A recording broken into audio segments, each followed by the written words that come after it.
Every week we cover our team, and last week we changed our team to a Raiders and Falcons team, and this week we said, let's change it again. We might as well because of all the cards that came out. Makes this team really easy to build. I'm going to show you this team that allows me to do a lot more stuff. Best team in Madden, episode whatever. Let's go. Hey, what is going on, Madden family? We are here today. We're going to be breaking down a gameplay and breaking down the team for you guys. So it's best team in Madden, lineup, update, all that sort of good stuff. Lots came out.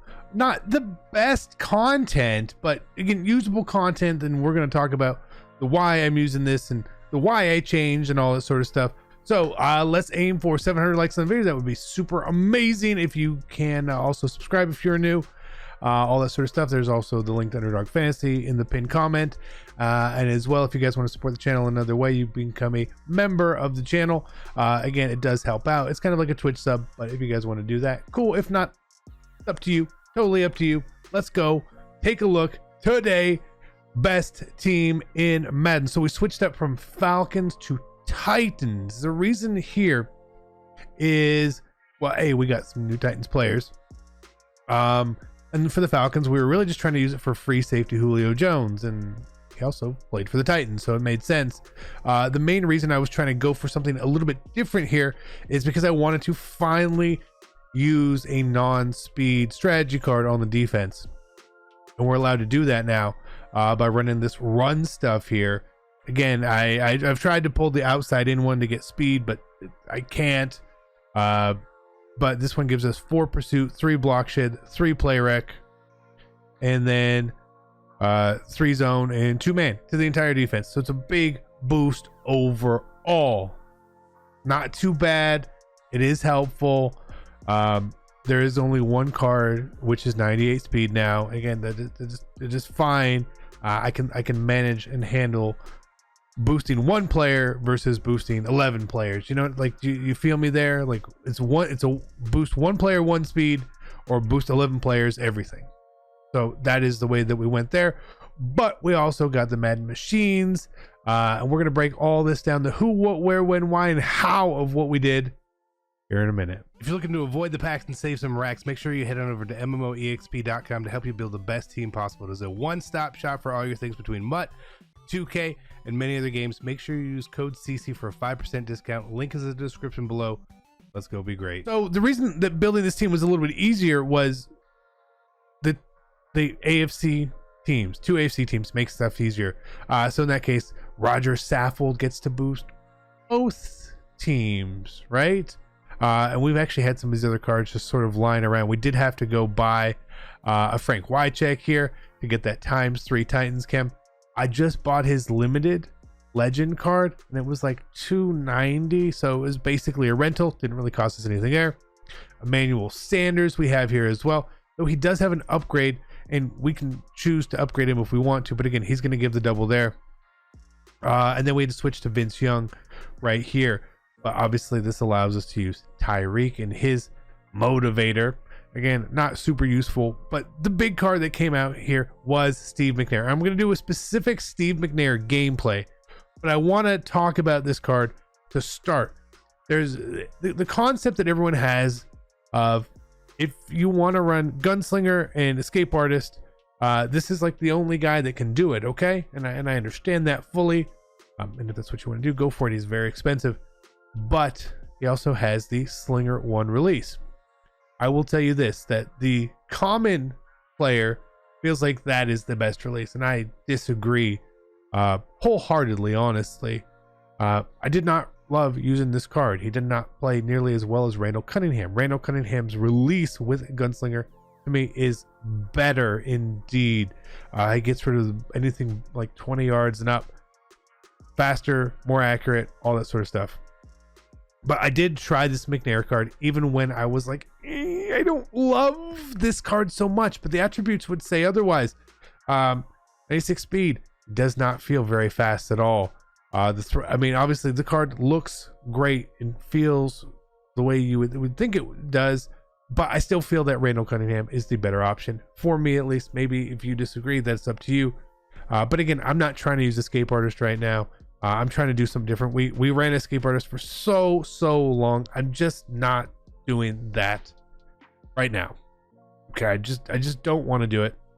So still throwing it to Randy and Devontae Adams. Randy Moss obviously gets Tennessee Chem as well. Dickerson we can still use. He was a Raider. Patterson was a Raider, and we get to put Derrick Henry in the actual lineup here. Okay. For abilities, what I ran this weekend, and I had a bit of a down weekend. I was a bit of an idiot. I loaded into a game without any abilities because I was like changing players around. So we quit out of that game. And then I legitimately just quit a game because someone rang the doorbell and I was here and I was like, whatever, who cares? So I don't even think we got top 100. And honestly, I didn't even really care. I was just trying to play through these games and get done. But I did try 3 post-ups. Since we saved the 1 AP on Steve McNair's Gunslinger, instead of 4, it's 3. And then basically all the same stuff on offense. Again, we'll talk about that much more a different video. Defensively, let's go over our abilities to start here. Again, nothing really crazy here. We did pick up Bernard Pollard. So acrobats, pick artists, all this sort of stuff that we've normally used. And again, because I'm unsmart, we did not actually use Hirsch this weekend, but I left him ability and active. So I left him here just to prove, like, I messed up. Okay. So I was playing with 15 AP on defense. Everyone's playing with 18. That's my fault. What I want to do was use Max Crosby, Khalil Mack this weekend. And so we did that. I thought they played fine. And then here for everything else for building this team out, Jordan Whitehead obviously helps. Harold Landry gets this ×2 chemistry here as well. Khalil Mack gets that. Chandler Jones, you can pick any cam. He can go either outside linebacker or at right end there. Still love Mean Joe had to pick up Tart. And you will notice here we actually don't have a team captain in. I didn't switch it out. You only get a limited number of times to switch it out. So since we didn't need it, I wasn't going to go make the change. If I ever really needed to build a team, I would obviously do that at that point. So the only player that is going to be on our secondary that is 98 speed is Julio Jones. And here he is, and he's the only one. Bernard Pollard actually made this viable because I needed one more safety, and switching to the Titans allowed me to do that, to be able to get to 99 speed without having to have all the strategy cards. Again, look at this card. It is actually a really good card. I know a lot of people are like, and I was even like, but this is a really good card. So shout out to this card. Again, with some of these boosts on here, he does play well. We even see he's got 99 block shed, 90 finesse move. Underrated card. People just didn't see the name, feel the name. It wasn't, if his name was Taylor Mays and he was 6'2", everyone would have gone crazy. But because it's Bernard Pollard, you don't. Okay. So this is really why we switched the team. It allowed us the freedom that we wanted to here. So you see our strategy cards. We're only running 1 deep route specialist and now 1 in the zone. So I know we changed everything again. But that's what we had to do, and that's just what we did. I like this team. I think I'm going to roll with this team at least for a little bit. Okay, don't get too mad. At least for a little bit. But let's break down a game for you guys here that we had played. And, I normally get like the pick of the litter, so to speak, on which games I would want to use or walk you guys through. So I picked one this week that wasn't really that easy of a game.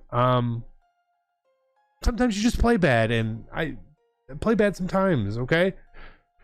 That's just the way it goes. That is just the way it goes. And this does indeed have Steve McNair. So I wanted to make sure that A, we had a McNair game, and B, it was something that wasn't necessarily like, oh, this was so easy. No, I am human. I lose sometimes we beat good people. Sometimes we lose to bad people. It's really weird. I think the historically better players that I played this weekend, I beat. And we lost to players that I don't think I would have normally have lost to. But again, hey, it is what it is. So for this gameplay, we're in the Raiders uniforms. He's in the Eagles. And we're going to break this down. I do not know who this is. But what you will see here is he's going to give me trouble. This formation with a good player does give me trouble. And he wasn't even running it very typically, right? It's not really trips tight end, sort of trips. But little different route combinations that you're not normally there and expecting. Again, when you play certain formations, you think, okay, well, these are the 2 or 3 best plays. These are the best route combinations that people use.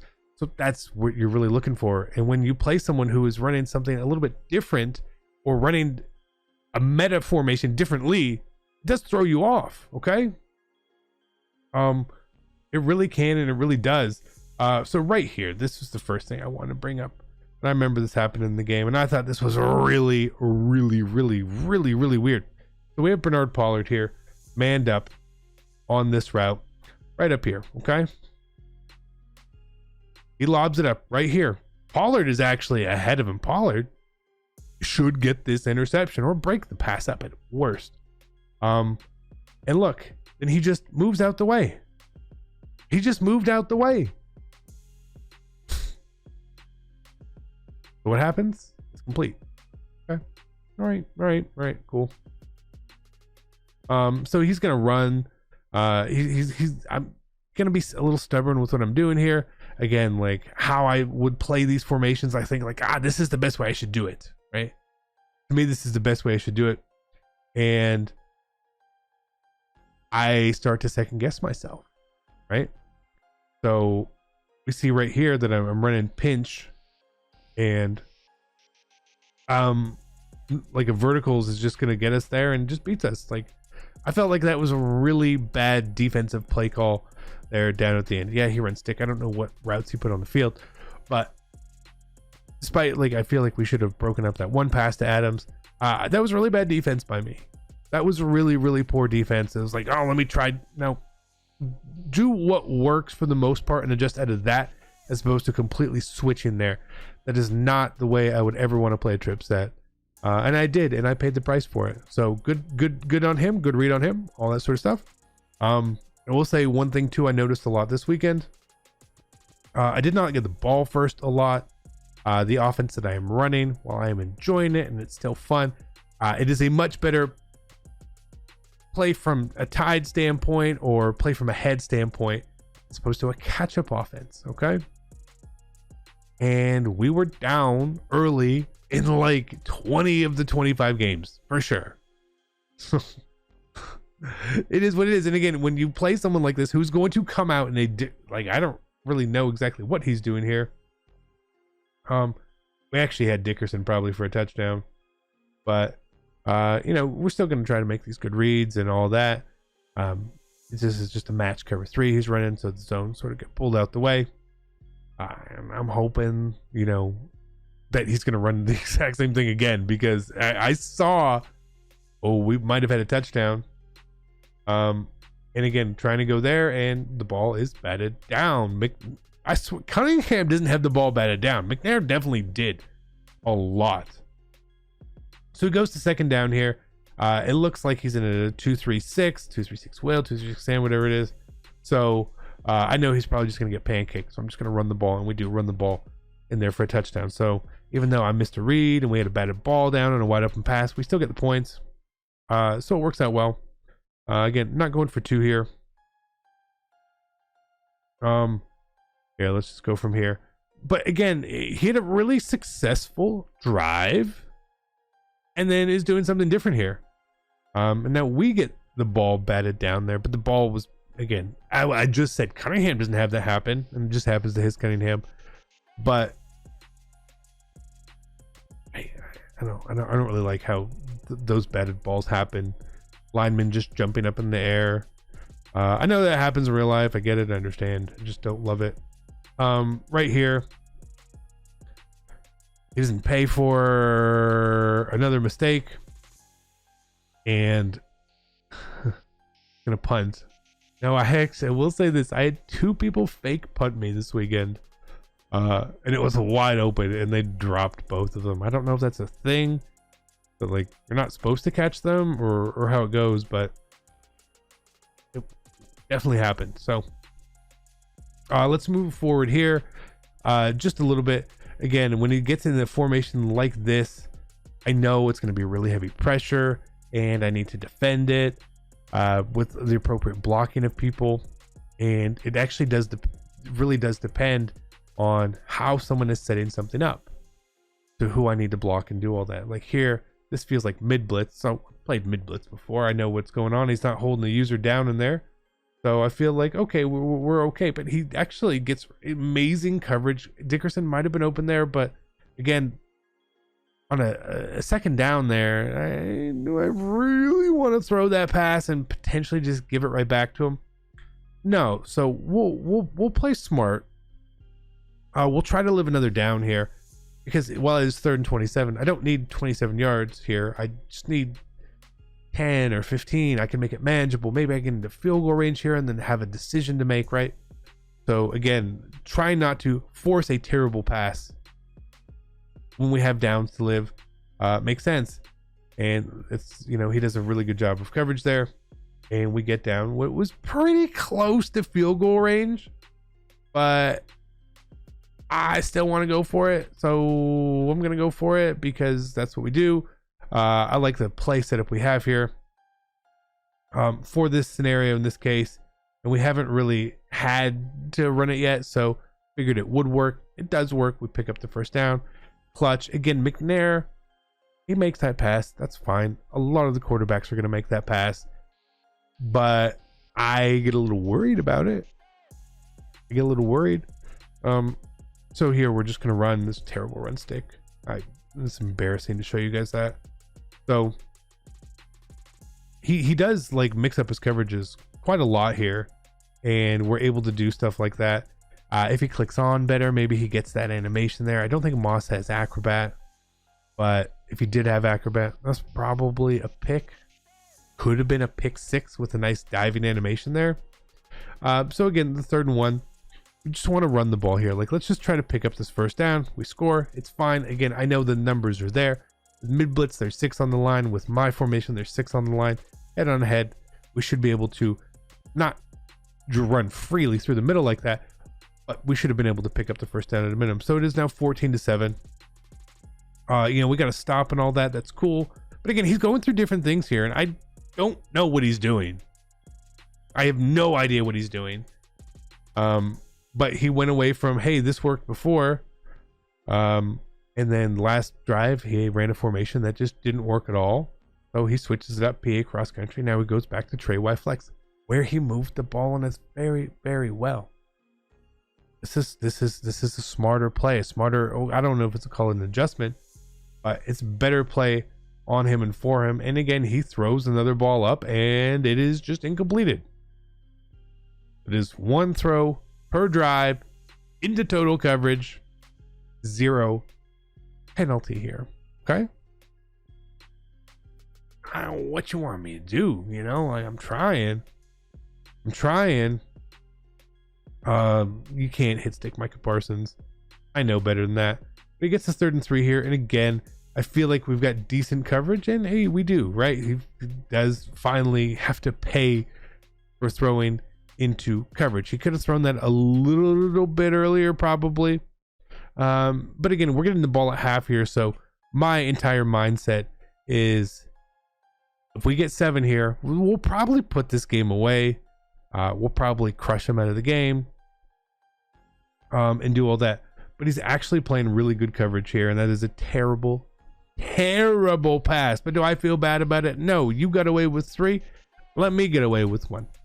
Or 1-3. We're not even Stevens yet. I got 2 more blind reads in my back pocket if I really need to, but I'm hoping to not do that.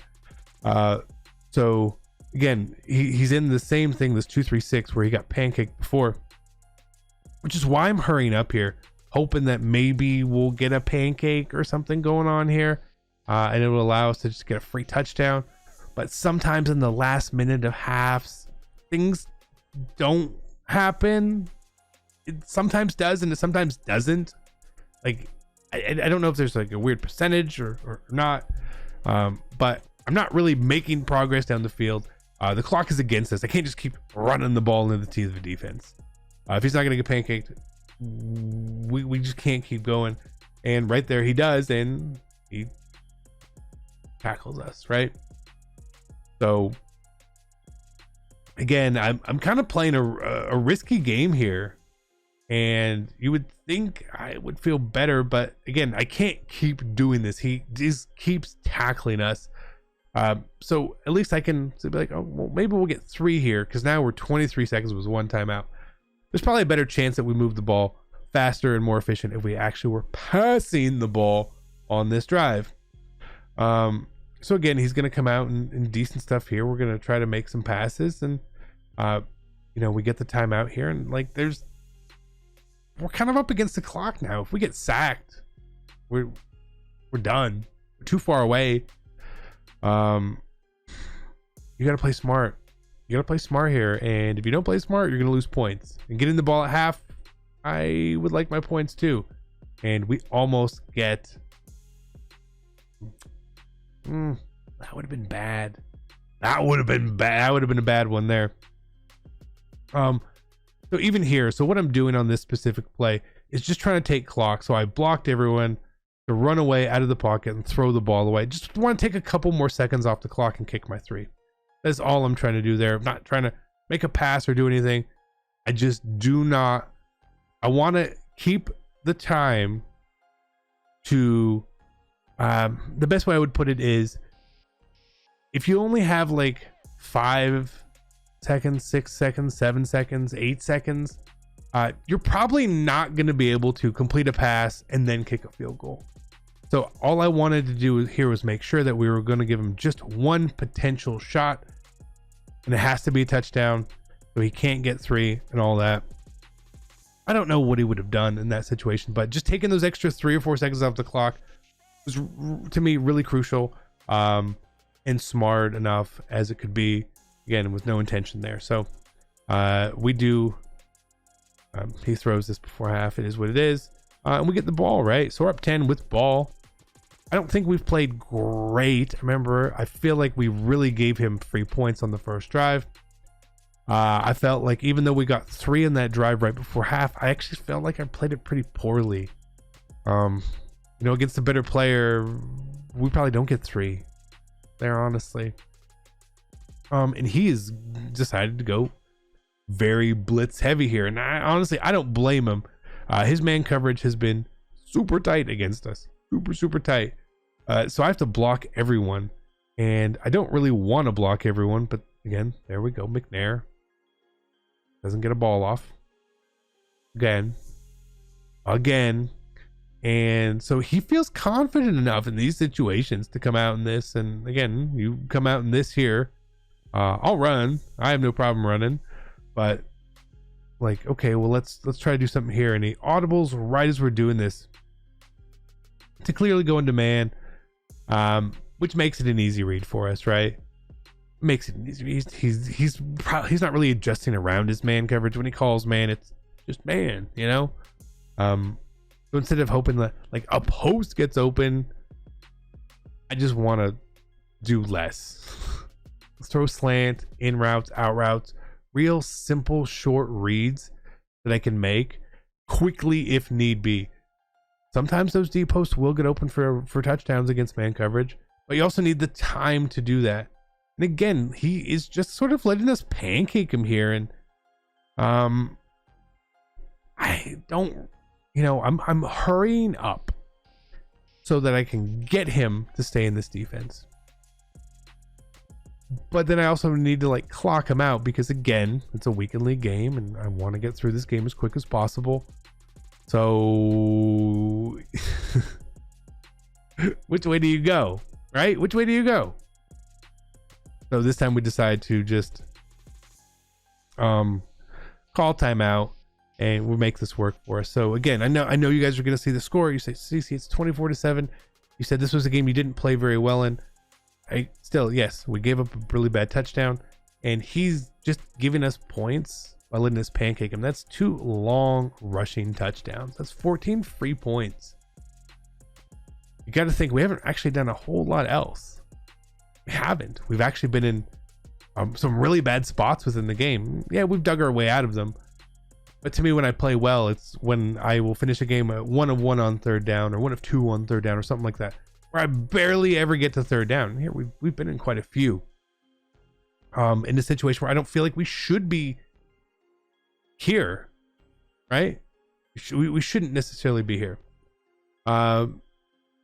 So let's kind of get through his drive here. Again, he started to run goal line there. I thought, like, is he just giving up? He's gonna drag this game out now. Kind of makes me upset.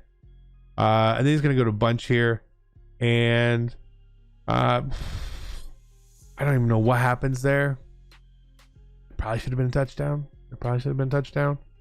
We'll call that 2 for me and 3 for him. So pretty much even Stevens now. Like, it's fine. Again, like, just because he got unlucky doesn't mean it was good defense. I thought we played. You back the guy up, right? Terrible defense there. No one's even.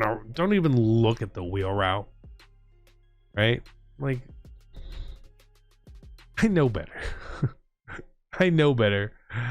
And then Micah Parsons. So again, like, there's not much we're having to really do here.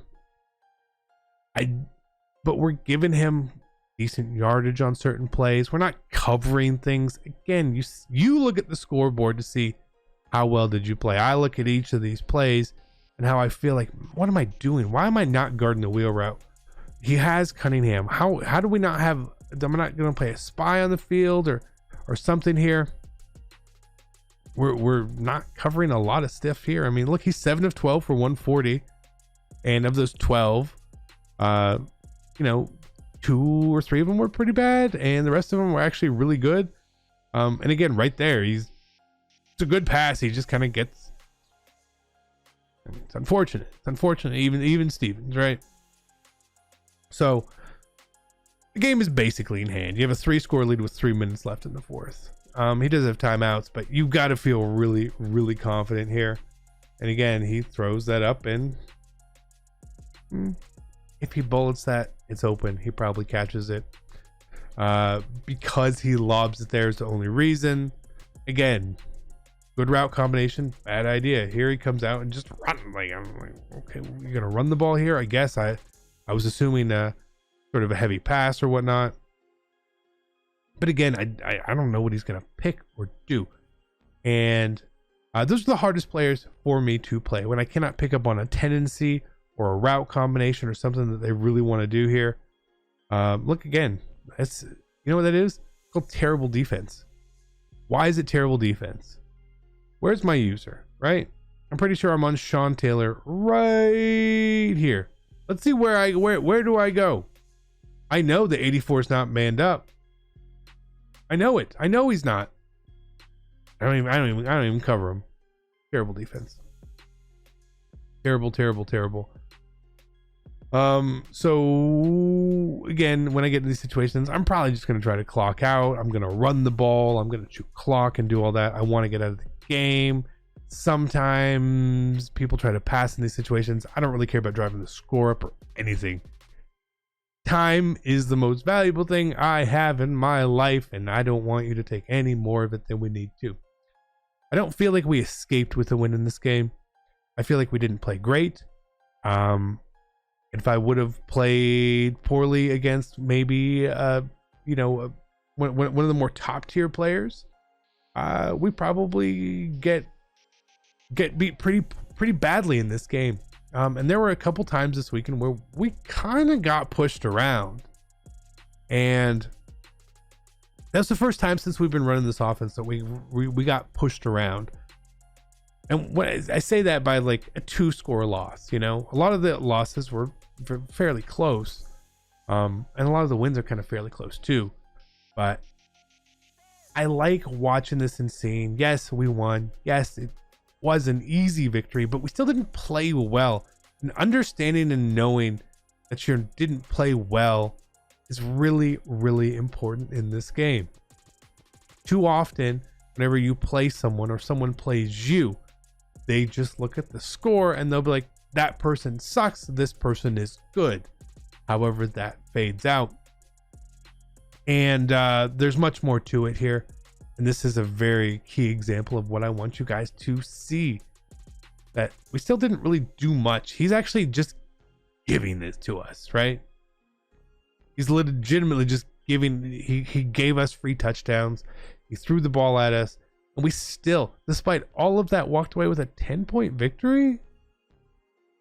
This probably should have been more of a 3 scores, 3.5 scores, but it wasn't. It was 10.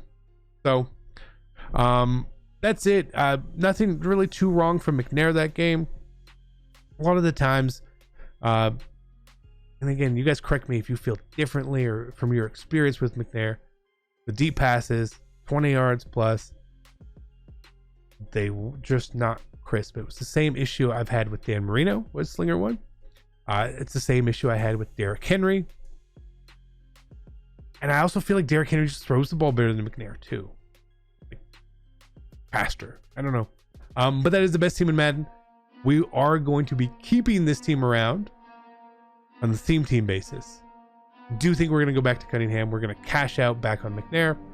So just a heads up to you guys. That's what I'm going to be doing. I like to be open and transparent. So I love you guys. Be great. I'm out.